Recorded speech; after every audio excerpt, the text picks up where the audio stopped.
Now tell us about the Red Ribbon, how you became involved in that. Well, our guild every year does a community event of some sort. And see, I guess it would be in '92, one of our members worked with the local, it was Greenville Family Partnership, local drug prevention organization.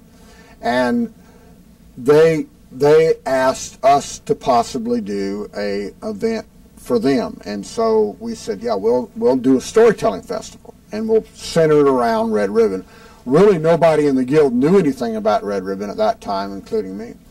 And so, in one of our meetings, they have a poster every year for Red Ribbon, and in one of our meetings that we were having, the lady, and this is the poster, the lady asked me if I would create a story about this poster that they could use in the opening Red Ribbon celebration in Greenville.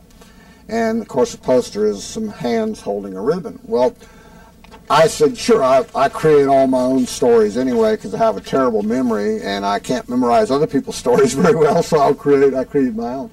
And so I came up with a story, the Red Ribbon story, which has nothing to do with drugs at all, because I didn't want a story about drugs, I wanted a story about solutions. And so I told the story to the next meeting we had, and then the lady asked me to come and tell Carol Reeves, who was the director of Greenville Family Partnership and of National Family Partnership, the story.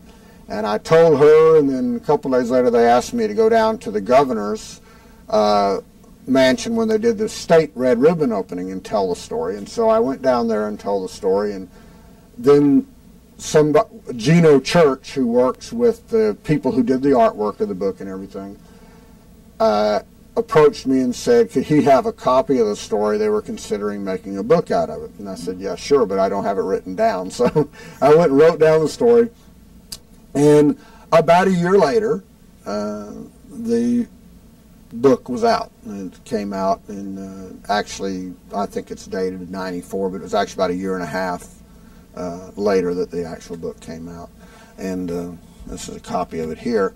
And as I tell people, if you look at the center of the book, the middle of the book, right where the staples are, as a matter of fact, you see the original poster. If you cover the faces and everything, you see the original poster in the book. So Greg Ramsey, who did the artwork, spent about 1,000 hours, and the art's all done in pastel chalks. It's been in museums around the country for people to see the artwork. So. Did you ever imagine at the time you started that this would become a book? No, I never dawned on me at all. And I was coming back from Columbia, South Carolina, from doing the event with the governor, and I got a call on my answer machine when I got home and said, John, we need a copy of the story. And it was, like I said, it wasn't even written down. I don't usually write my things down, I record them. You know, so.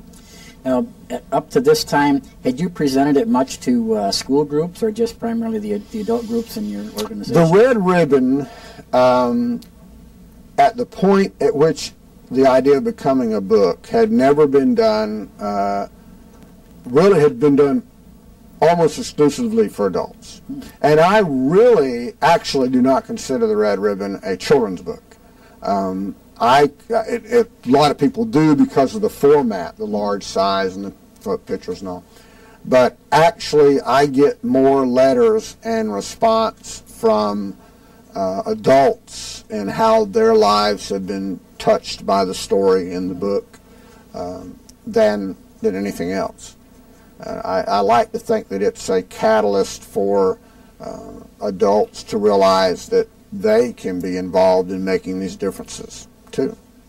So how is the book used then? How do adults use this book? Is it used by teachers? Or well, the book is used by, it's amazing, it amazes me the variety of things that the book has been used for. The actual first use of the book was in Charleston, South Carolina. Well, actually the story, it was actually before it was a book, was in Charleston, South Carolina by a guy who headed up the violence prevention for the high schools.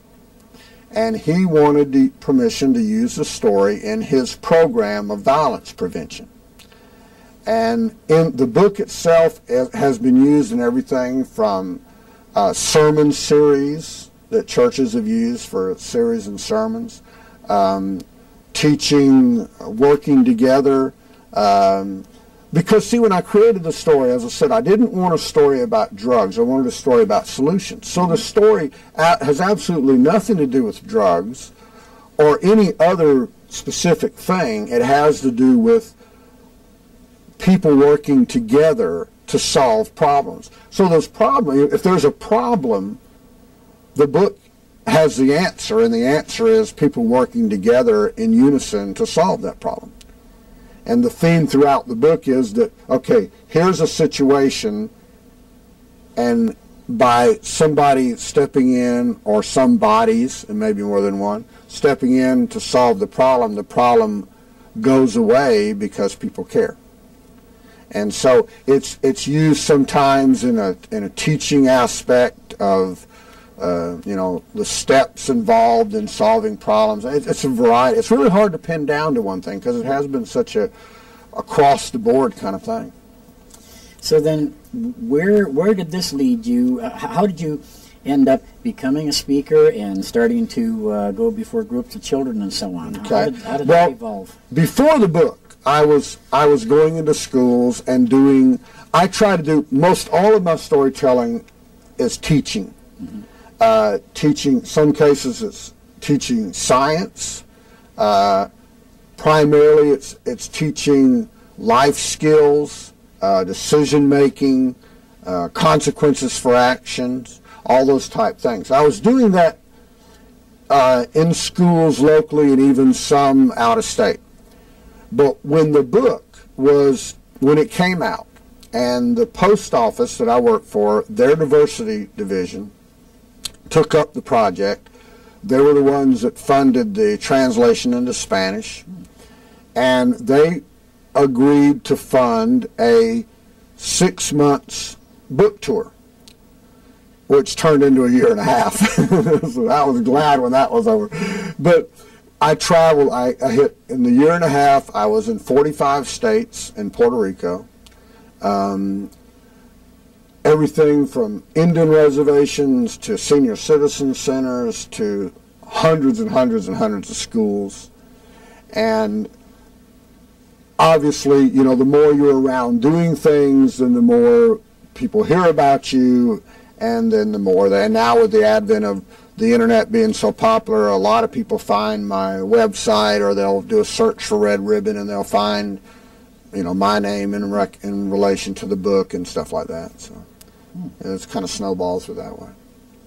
So that year and a half, the U.S. Postal Agency sponsored this? Yeah, my local postmaster covered my salary, and in some cases, school districts or community groups would help by you know providing hotels and different things like that. But primarily the post office, through the local people in the different communities, and it was up to them, and they would go out and they would schedule schools in different places. And what they wanted to do, what the post office wanted to do, was to help people understand the post office isn't just this place that delivers mail. Mm-hmm. They are the community. You know, you probably live on the same street with somebody that works at the post office in some form or fashion. They're the largest employer outside of the military in the whole United States. I mean, there's tens of millions of pieces of mail a day that get delivered. Well, that all takes a lot of people. And so they wanted the community to realize we're not just the people that deliver your mail. We are the community. And we want the community, obviously, for the Postal Service, if you have a drug-free community, a violence-free community, you have better employees. And so that was their motivation to become involved in it. Now, how many copies of the book have been printed so far? Woo, that's a good question. I would say initially, and with the last printing, I'm going to say probably about 60,000, I guess. Mm-hmm. Post office paid for the printing of I think we gave away about 15,000, and they were the originals, which were the hardbacks. And then we in English, and then we gave away about another 5,000 in Spanish, and then they print every year. And I tell you the honest truth, I really haven't kept track of it. I don't get any money or anything for it. It all goes to the drug prevention program. So I'm going to guess, I'd have to get actual numbers, but I'm going to say probably about 60,000, somewhere around there. And it's still being promoted. Your visit here to Aurora today is partially to talk about it. Exactly. Sometimes last year I was in Ohio doing Red Ribbon Week, and what had happened is a teacher had gone down to North Carolina, and a friend of hers, I had been to her school about 5 years before, and she had one of the books, and she gave it to this teacher friend of hers that was down from Ohio. She went back up to Ohio, showed it to some people. They ended up getting a hold of me, and then I ended up there for a week doing programs. So it's just, these things are self-perpetuating in some cases.